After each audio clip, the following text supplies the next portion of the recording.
So in addition to shorting Tesla, should we be buying Rivian and Lucid right now? I mean, you know how I feel about them.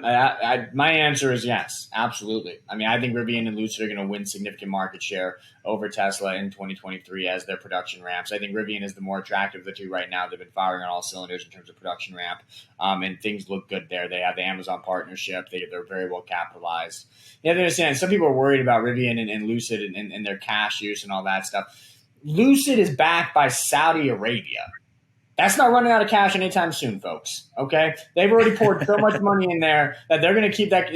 Lucid can burn cash at the end of time, and the Saudis are going to keep it afloat. So don't worry about cash burn there. And Amazon is going to keep Rivian afloat. So I'm not worried about cash burn it there. I'm worried about production ramp. And right now, Rivian is knocking it out of the ballpark on production ramp, and Lucid is doing pretty well on production ramp. So I'm bullish on both, but I'm more bullish on Rivian. I think Rivian stock looks really good here. And then side note, I'm seeing Rivians everywhere here.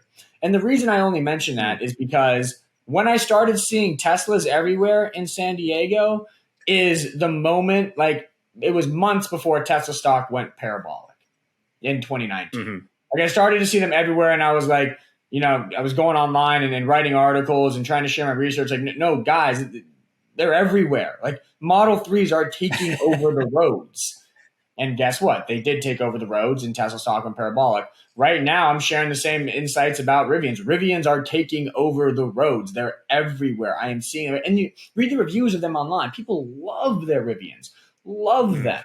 People don't love their Teslas anymore. So I think Rivian is a very good stock to buy for 2023. And a lot of big money is betting on it. A lot of hedge funds are piling into that stock. If you look at the most recent filings from hedge funds, you see a lot of buying of Rivian.